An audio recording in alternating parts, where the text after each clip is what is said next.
¿Por qué oras por otras personas? Si su oración es ferviente y su actitud es correcta, ¿no escuchará Dios su oración, ya sea que oren por ellos o no? Si no están en una actitud correcta o si no están lo suficientemente preocupados como para orar por sí mismos, ¿te va a hacer algún bien orar por ellos? Muchos de ustedes están soportando una vida de oración marchita porque aún no han aprendido por qué deben orar por los demás. A continuación, te explicamos cómo darle nueva vida a tu vida de oración. Sabemos que se supone que debemos orar los unos por los otros. El apóstol Pablo llamó repetidamente a las iglesias a orar por él y por los ministros que lo acompañaban. Una y otra vez afirmó que estaba orando por ellos y los exhortó a orar los unos por los otros.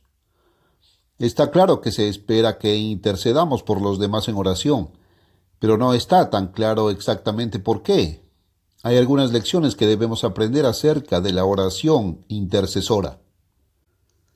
Poco antes del nacimiento de Isaac, Abraham residió por un tiempo en una tierra llamada Gerar. Una cosa siempre le preocupaba a Abraham cuando se mudó a una nueva área: la belleza de Sara, su esposa. Temía que la lujuria de otros hombres por ella pudiera poner su vida en peligro, así que le pidió que dijera que era su hermana. Parecía bastante inofensivo. Era su media hermana. Pero el rey de Gerar, Abimelech, tomó a la hermana de Abraham por esposa e inmediatamente se encontró en serios problemas. Génesis 20, 1 y 2. Dios se le apareció a Abimelech en un sueño y le advirtió que estaba casi muerto porque había tomado a una mujer casada. Carnalmente, Abimelech era un hombre temeroso de Dios y alegó que lo había hecho por ignorancia. Dios respondió: sí, sé que hiciste esto en la integridad de tu corazón, porque también te abstuve de pecar contra mí. Por eso no te permití que la tocaras. Ahora pues, devuélvele al hombre su mujer, porque él es profeta y orará por ti y vivirás. Génesis 20, 6 y 7. Ahora, si Abimelech realmente se hubiera arrepentido y orado y le hubiera pedido a Dios que lo perdonara, ¿no lo habría perdonado Dios sin las oraciones de Abraham? Aparentemente no, porque si Abraham no hubiera orado por Abimelech, todas las mujeres de su casa habrían permanecido sin hijos desde ese momento. Versículos 17 y 18. Pero, ¿por qué Abimelech no podía simplemente orar por sí mismo? La respuesta se da en el versículo 7, donde Dios dijo de Abraham: porque él es un profeta. Abimelech temía a Dios, pero tenía que aprender dónde estaba obrando Dios. Necesitaba saber que Abraham era el profeta de Dios. La mayoría de nosotros hemos tenido que aprender esta misma lección en un momento u otro. En Santiago 5:14, Dios nos dice que si alguno de nosotros está enfermo, debemos llamar a los ancianos de la iglesia. Los ancianos deben venir y orar por nosotros. No dice que podemos orar por nosotros mismos y seremos sanados. Pero algunos que no han entendido Santiago 5:14 pueden haber orado directamente a Dios y pueden haber sido sanados. Puesto que Dios puede sanar a una persona sin que ella llame a otra persona, ¿por qué requiere que lo hagamos? La respuesta es que Él quiere que aprendamos dónde está obrando, que reconozcamos la autoridad de su iglesia. Es extraño, pero algunos miembros de la iglesia tienen miedo de ir a ver a su ministro. Temen la corrección o se sienten culpables. Cualquiera que sea la razón, hay hermanos que nunca irían a un ministro con sus problemas, a menos que Dios les requiriera que fueran cuando estaban enfermos. Dios, en su sabiduría, se ha encargado de que una persona con este problema se vea obligada a buscar la ayuda que tanto necesita a pesar de sí misma. Cuando estamos enfermos es porque hemos pecado. Necesitamos que se nos diga esto y que el ministerio de Dios nos corrija suavemente. Por esta razón, Dios insiste en que los ministros intercedan por los miembros de la iglesia para la curación. La primera lección que necesitamos aprender de la oración intercesora, entonces, es el reconocimiento de dónde está obrando Dios, el reconocimiento de la autoridad. ¿Recuerdas lo que sucedió mientras Moisés estuvo en la montaña durante 40 días y 40 noches recibiendo los 10 mandamientos? La gente de abajo comenzó a dudar si Moisés regresaría alguna vez. Llamaron a Aarón para que les hiciera un becerro de oro y comenzaron a entrar en un frenesí orgiástico. Éxodo 32. Cuando Dios vio esto, el Eterno dijo a Moisés: «Ve, desciende, porque tu pueblo, que tú sacaste de la tierra de Egipto, se ha corrompido a sí mismo. Les han hecho un becerro de oro y lo han adorado, y le han ofrecido sacrificios. Yo he visto a este pueblo, y aquí que es un pueblo de dura cerviz. Ahora pues, déjame en paz, para que se encienda mi ira contra ellos, y los consuma, y haré de ti una gran nación». Éxodo 32, del 7 al 10. Aquí tuvo lugar uno de los grandes puntos de inflexión de la historia. Dios no estaba fanfarroneando. Él estaba completamente preparado en ese momento para aniquilar a cada una de esas personas al pie de la montaña y comenzar su plan de nuevo a través de Moisés. ¿Qué hubieras hecho tú? El pueblo ya estaba en ese momento sumido en una inmundicia abominable. Se habían despojado de sus ropas, bailando completamente desnudos alrededor de una fogata. Aún después de haber visto todos los milagros de Dios que salían de Egipto, se habían hecho un becerro de oro y lo habían llamado Dios. No solo no se arrepentían, sino que seguían deleitándose en el pecado. ¿Qué le hubieras dicho a Dios en este momento? ¿Cómo podrías haber orado por estas personas? ¿Sirve de algo orar por una persona que no se arrepiente? ¿Tiene algún sentido orar por alguien que todavía está profundamente involucrado en el pecado? Lee lo que dijo Moisés. «Señor, ¿por qué se enciende tu ira contra tu pueblo, al cual has sacado de la tierra de Egipto con gran poder y con mano poderosa? Vuélvete del ardor de tu ira y arrepiéntete de este mal contra tu pueblo». Éxodo 32, 11 y 12. Lee toda la oración de Moisés. Descubrirá que no hizo ninguna referencia a la justicia del pueblo. No hizo ninguna referencia a su arrepentimiento. Sabía que no merecían nada, pero le pidió a Dios que los perdonara por el bien de la propia reputación de Dios. ¿El resultado? Y el Señor se arrepintió del mal que pensaba hacer a su pueblo. Éxodo 32, 14. Esto añade una nueva dimensión a la oración. Muchos se han preguntado si pueden orar por su esposo o esposa, hermana o hermano inconverso. Después de todo, todavía no se arrepienten. No merecen nada de Dios. Por supuesto que no, pero tú tampoco. Veamos otro ejemplo. Los espías habían regresado de espiar la tierra de Canaán y habían informado que las ciudades estaban amuralladas hasta el cielo. Eran como saltamontes comparados con los gigantes de aquella tierra. El pueblo se rebeló contra Moisés y estaba listo para regresar a Egipto. Josué y Caleb se pusieron de pie para suplicar a la gente que no se volviera atrás, sino que continuara y fuera fuerte en la fe. Pero la congregación estaba lista para apedrearlos hasta la muerte. Números 14:10. De nuevo, Dios intervino y dijo: «¿Hasta cuándo me provocará este pueblo? ¿Y cuánto tiempo pasará antes de que me crean a causa de todas las señales que he mostrado entre ellos? Los heriré con la pestilencia y los desheredaré, y haré de ti una nación más grande y más poderosa que ellos. Números 14, 11 y 12. Una vez más, Dios estaba listo para borrarlos, y de nuevo Moisés intercedió. Lee su oración en los siguientes versículos. Fíjese especialmente en el versículo 18, donde Moisés llega a la verdadera razón por la que podía interceder por este pueblo rebelde, testarudo, terco y terco de cerviz.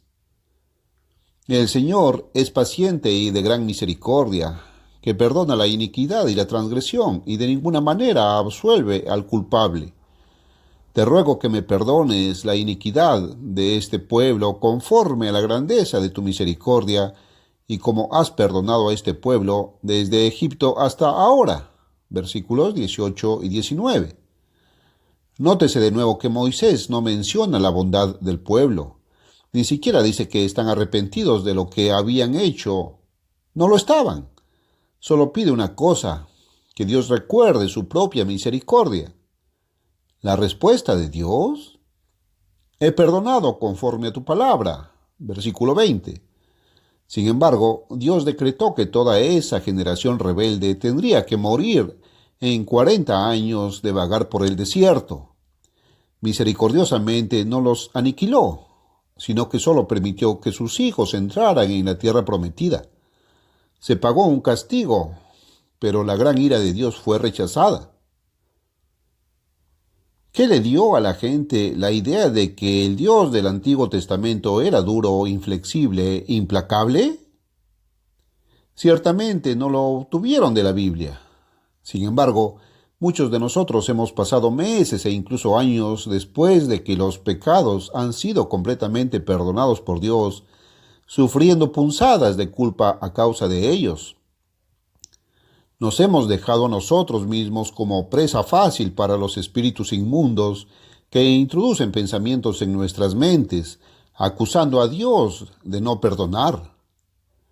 Si pasáramos más tiempo en nuestras oraciones intercediendo por otros que no merecen ser perdonados, tal vez entenderíamos mejor la paciencia y la misericordia de Dios hacia nosotros. Tal vez algunos de nosotros podríamos deshacernos de nuestra pesada carga de culpa y darnos cuenta de que la misericordia de Dios es lo suficientemente grande como para perdonar lo que hemos hecho también. Recuerda las palabras de Cristo mientras colgaba suspendido entre el cielo y la tierra. Padre, perdónalos porque no saben lo que hacen. Lucas 23:34. Por supuesto, la misericordia de Dios a veces implicará castigo. Fíjate en cómo David oró por sus enemigos. Así que persíguelos con tu tempestad y dales miedo con tu tempestad. Llena sus rostros de vergüenza para que busquen tu nombre, oh Señor. Algunos no han entendido por qué David oró para que Dios castigara a sus enemigos. Aquí está la respuesta. El propósito era que llegaran a entender y conocer a Dios. David continuó: que sean confundidos y turbados para siempre, y sean avergonzados y perezcan, para que sepan los hombres que tú, cuyo nombre solo es el Eterno, eres el Altísimo sobre toda la tierra. Salmo 83, del 15 al 18. Una de las principales razones por las que las oraciones no son contestadas es el egoísmo puro. Santiago lo expresa de esta manera: pedid y no recibís, porque pedís mal para consumirlo en vuestras concupiscencias. Santiago 4:3. Muchos de nosotros nunca vamos más allá del yo en nuestras oraciones. Pero parece haber una ley de la oración que dice que una persona que ora por otra tiene más peso para Dios que un hombre que ora por sí mismo. Mire un poco más en Santiago y vea lo que dice en el capítulo 5, versículo 16. Confesaos vuestras faltas los unos a los otros y orad los unos por los otros, para que seáis sanados. Fíjate que no dijo: ruega por ti mismo para que seas sanado. Él dijo: orad los unos por los otros. Parece bastante claro que un hombre que ora por otro tiene un poco más de peso que un hombre que ora por sí mismo. No es casualidad que este mismo pasaje de la Escritura sea el que dice: ¿hay algún enfermo entre vosotros? que llame a los ancianos de la iglesia y oren por él, ungiéndole con aceite en el nombre del Eterno. Versículo 14. Veámoslo de otra manera.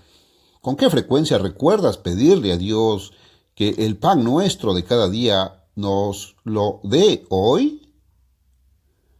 Lo más probable es que pasen muchos días en los que ni siquiera se te ocurra mencionarlo. ¿Por qué? Porque ya tienes el pan de cada día. Pocos de nosotros en la iglesia de Dios en estos días estamos cerca de prescindir de la comida. Pero si este es tu caso, has demostrado tu egoísmo. Nótese que la Escritura no dice, dame hoy mi pan de cada día. Dice, danos. Hay miembros de la iglesia de Dios esparcidos por todo el mundo que no tienen suficiente para comer. Hay algunos otros que son colaboradores que están en la misma situación, pero aún así están apoyando esta obra. Pero muchos de nosotros, en nuestra complacencia, nunca pensamos en nadie más que pueda tener hambre. Tenemos nuestro pan de cada día, por lo que no se nos ocurre orar por otra persona, tal vez incluso en nuestra propia iglesia local. Cristo también dijo, perdónanos nuestros pecados, como nosotros perdonamos a los que pecan contra nosotros. A la mayoría de nosotros nos costaría mucho encontrar a alguien que haya pecado contra nosotros. Por esa razón, modificamos nuestra oración en ese punto y no mencionamos la parte acerca de alguien pecando contra nosotros. Para muchos de nosotros, encontrar un enemigo sería una tarea difícil.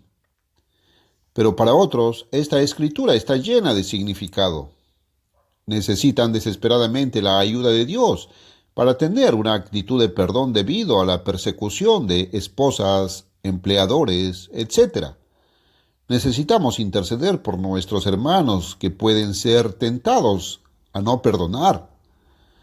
Cristo pasó a decir, no nos dejes caer en tentación, sino líbranos del mal. Día tras día, muchos miembros de la Iglesia de Dios luchan con serias tentaciones. Para algunos, la edad avanzada y otros factores les impiden ser severamente tentados por ciertas cosas.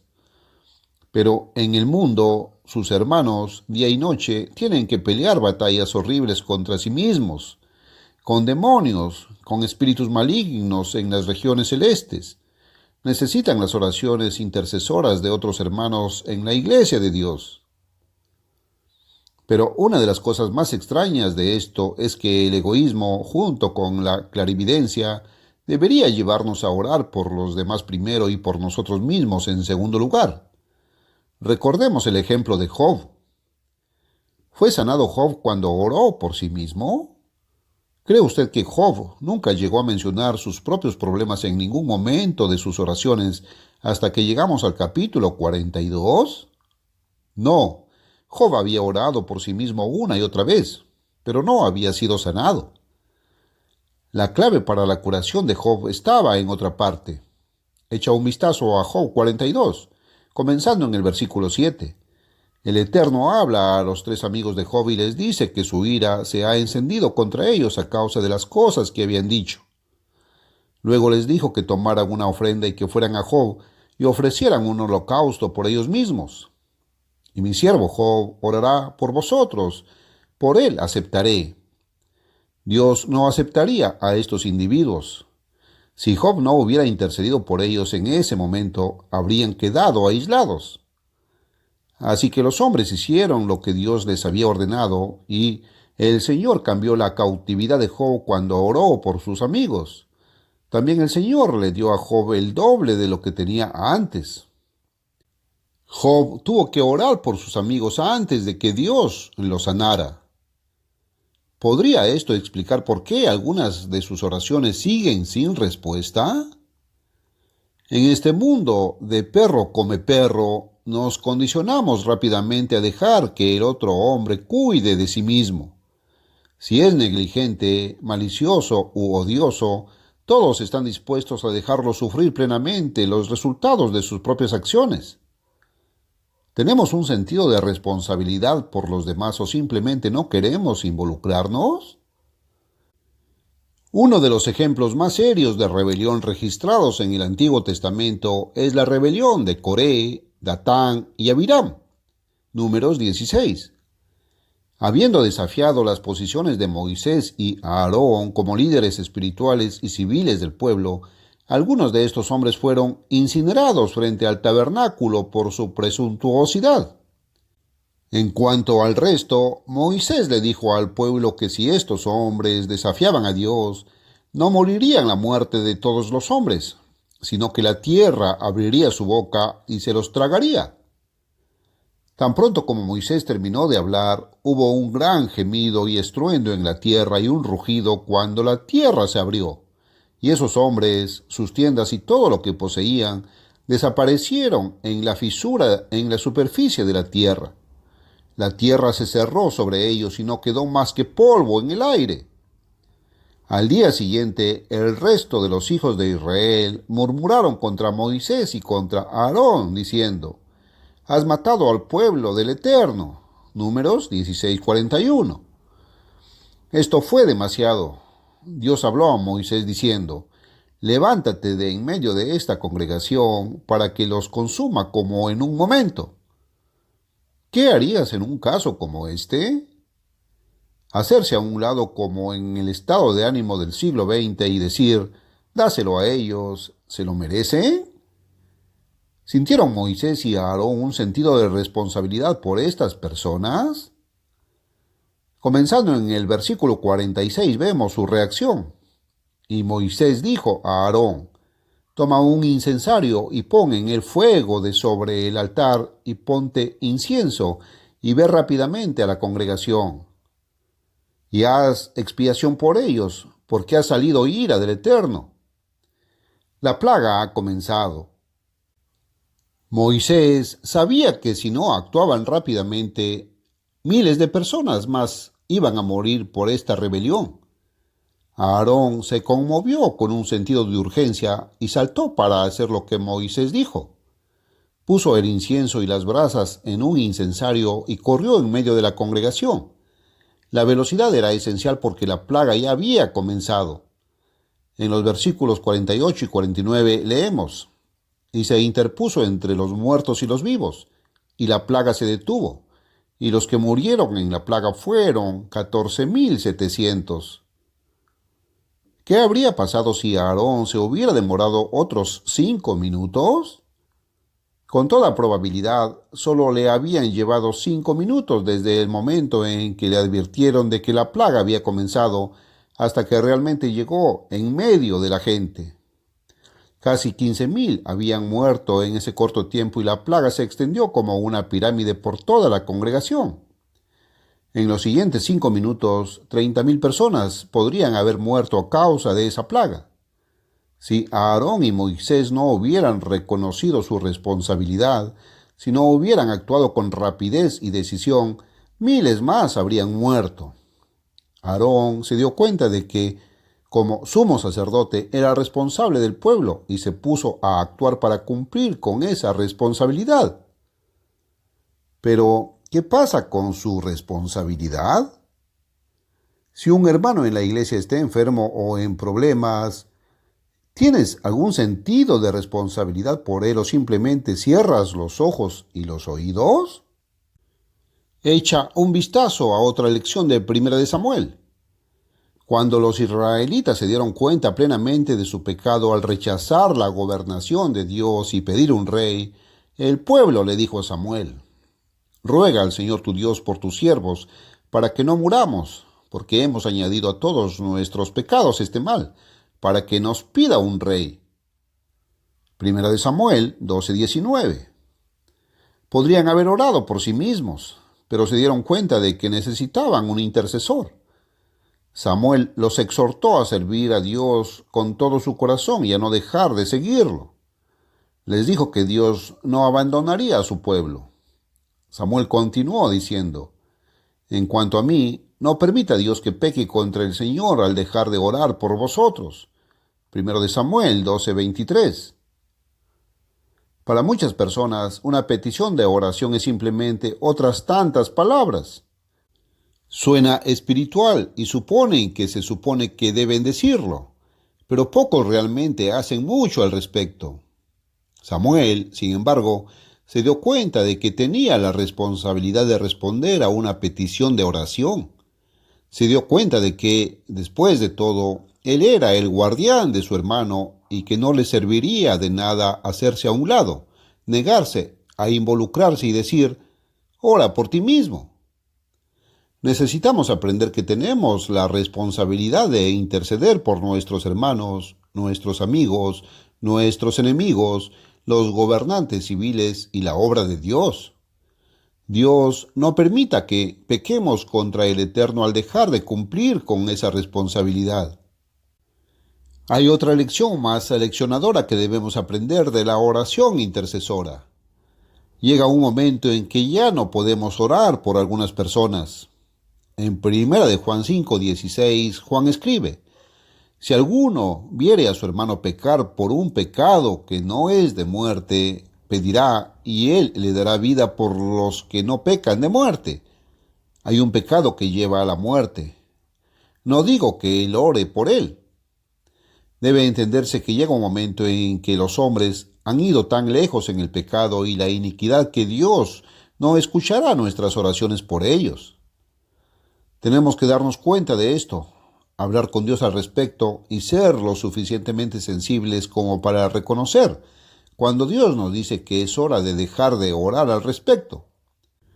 Llegó un momento en la historia de Israel, un tiempo que va a ser exactamente paralelo muy pronto, en que sus pecados y sus iniquidades habían llegado tan lejos y se habían endurecido tanto que Dios le dijo a Jeremías, por tanto, no ores por este pueblo, ni levantes clamor ni oración por ellos, ni me intercedas, porque no os oiré.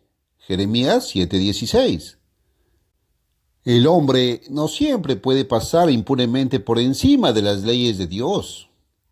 Si el hombre presume de la misericordia de Dios, llegará el momento en que Dios finalmente no solo lo cortará, sino que incluso se negará a permitir que sus siervos intercedan por él. Cuando hayamos comenzado a aprender las lecciones de la oración intercesora, ya no nos encontraremos sin nada que decir después de los primeros 10 o 15 minutos de oración. Después de haber orado por la obra, por los hermanos, por los ministros de Dios, por los colaboradores e incluso por algunos parientes no convertidos, y después de haber lidiado con nuestros propios problemas, no vamos a encontrar ningún problema en tener suficiente tiempo en la oración. Podemos empezar a darnos cuenta de lo importante que es orar por los demás ahora que todavía hay tiempo. Jesucristo, nuestro sumo sacerdote, está sentado a la diestra de Dios, intercediendo por nosotros. Si vamos a tener la mente de Cristo, es hora de que aprendamos a interceder por los demás también.